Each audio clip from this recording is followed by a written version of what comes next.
Jeff, is this where I come to make a book? It is where you come to make a book and all the different parts that go into a book. That's part of the program too. So we do everything from making paper by hand to setting type, like the old-fashioned way where you use individual letters, put them together and then print them in an old-fashioned printing press. And we do book binding. But we also work a lot with writers and artists. That's a big passion for us, is to create projects that writers and artists can collaborate together. We work with lots of different people. So we have a program. We have programs with public schools and with youth organizations in town and with public libraries for people to come here, or we also go on location and work with them to make books or to make prints. We also have a lot of people who sign up for our workshops. We have a regular list of workshops that we put out every quarter of classes that you can take here. So you can come here and take a class, learn how to make paper, learn how to set type, learn how to print, or learn how to bind a book. We also work a lot with poets who write the books that we print, and you can take poetry workshops here as well. When did this world of books come into your life? Well, I've been making books like this back since I was about in my 20s. So back in the 90s when I first started printing books like this. And I was in California, and then eventually I moved here to Michigan, and we started the Book Arts Center 20 years ago. I want to talk about the art of making a book. Where do we even start with that? If we start from the very beginning and want to make some handmade paper, we have machines here that take various kinds of fibers and beat them so that they create a kind of a pulp out of them. You say beat? Like beat, literally? like there is a machine that literally beats the fibers that will separate the fibers of the material, like cotton, for example, which we use a lot. So we're making paper today. I'm starting with this pulp.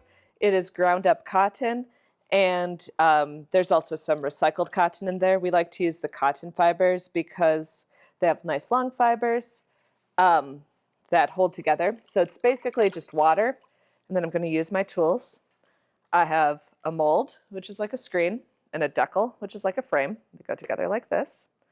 And then I'm going to hold them with my fingers tight and dip down underneath the pulp, bring it up while shaking to form the paper. And then I'm going to take the decal off. The decal leaves a nice rectangular shape there so that a nice sheet is formed. And then I'm bringing it over to my post, which is just a piece of felt right now. And I'm pushing down on the wood part of my decal. And sometimes the first one doesn't always stick, so I'm going to push a little bit on the screen, bring it up. So there is a piece of paper. And for this one, I'm going to use a stencil to add a little bit more color to it. So I just have a plastic stencil here. And in these bottles, I have pulp that has been ground up even more finely than the pulp that we use. So it's just in our beater longer. And I put pigment in it. And this really, because I'm using a stencil, it doesn't really matter if I'm painting nicely. Later on, if you're looking around the studio and you see some of the nice pulp paintings, they spent time and did a really pretty job doing this part. Because of the stencil, I'm just going to be putting it on kind of loosely like this, and then spreading it with my hand, and that just gets it into the cracks easily. I hope it shows up okay with the green on green kind of look. It should look cool though.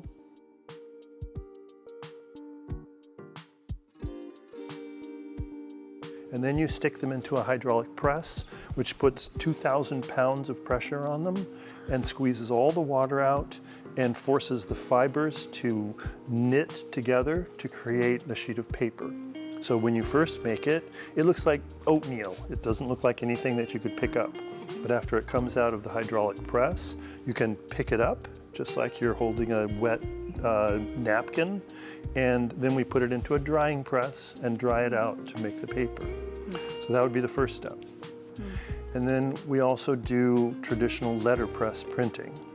Letterpress printing goes all the way back to the beginning of book printing with Gutenberg, who first invented it in Germany in the 15th century, where you take individual letters that are either cast out of lead or made out of wood, and you put all the letters together into words and sentences and paragraphs, one character at a time, and then you put it on an old-fashioned printing press and print the pages of your book with the pictures and the type.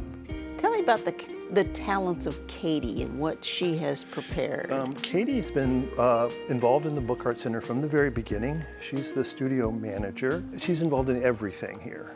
So she teaches kids or she teaches workshops to adults.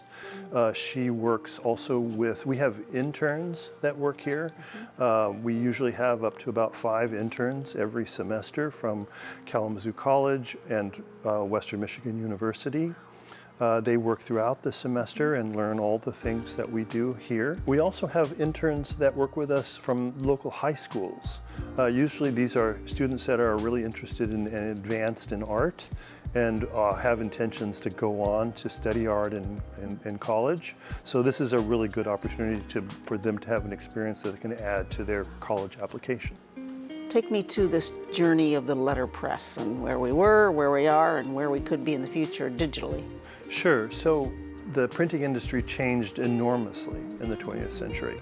And a lot of the equipment that had been used for hundreds of years was being junked because the printing industry didn't need them anymore. They had these new advanced processes that they could use to create books. So a lot of that old equipment in the last 50 years or so has been acquired by artists to use for hand bookmaking. So this is a Vandercook letterpress. We're going to be printing these letters. As you can see, they're backwards. And they're from our collection of wood type. All around you, there's more type. I'm sure Jeff will talk about it. But we have a lot of little teeny type for making books and big type for making posters. So hopefully this says KBAC when it's forward, since everything we do here is backwards until it prints, and then it becomes forwards. And right now I'm just locking it up. So I've picked out my letters, and I put furniture on every side of the words I picked out. And then I'm moving the furniture to get it tight enough that I can lock it into place. This is called a coin with a Q and a key. So that's going to put tension that way. And then I'm going to grab a lockup bar from down here, and that's going to put tension on it from that direction. And it should be all set to print now. I'm going to turn on the press, and the press does a couple of things. Right now it has a purplish ink on it that you can see. So right now it's oscillating, and it's getting these 2 rubber rollers here, inky, so that when they go over the letters, which are 0.918 inches tall, it's going to put ink onto the letters. So my first step is to ink the letters and push forward. Still, the B must be a little bit damaged. That's okay. It should work okay for what we're doing.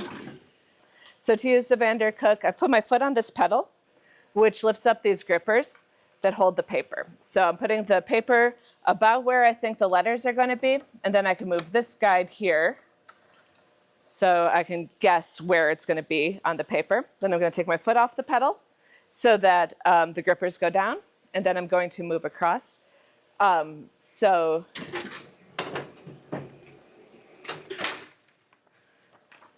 there we go. So this is actually I did pretty good lining it up. I print all the time, so, you know, what do you expect? And I will now print my good copy. So when we're printing, we're usually printing for our broadsides, which are one of the smaller editions that we do. We print about 30 copies at a time. And for our books, we print about 100 copies. So we can print pretty fast. Setting the type takes a while. Getting the press bed ready takes a while.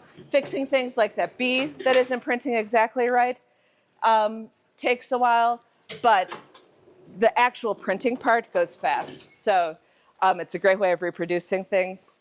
And, you know, I can get a pretty steady result most of the time. Will what you do ever be taken away by digital technology, by someone pushing a button saying, go make a book, and it happens? I don't think so, because we already have that. We do have digital processes, and we do have print-on-demand books, and those are good things and useful things for getting books distributed widely and easily.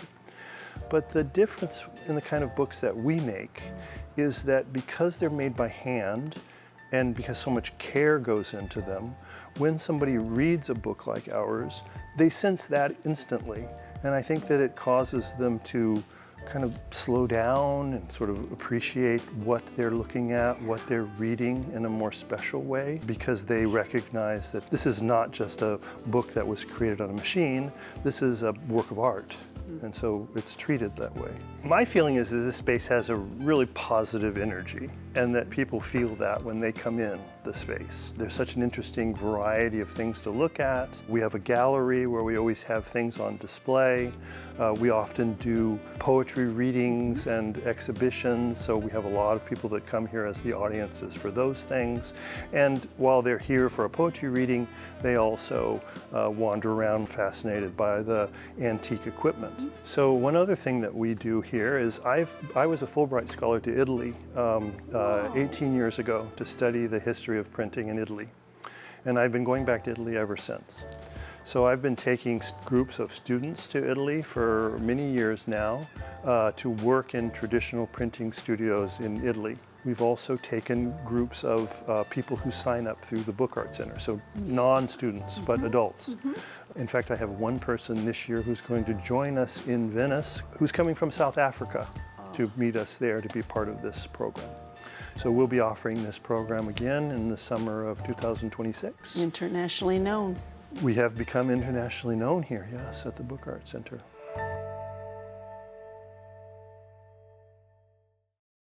Be sure to find us on YouTube and Instagram. Exclusive videos, extended content, and behind-the-scenes pictures. Just search Kalamazoo Lively Arts.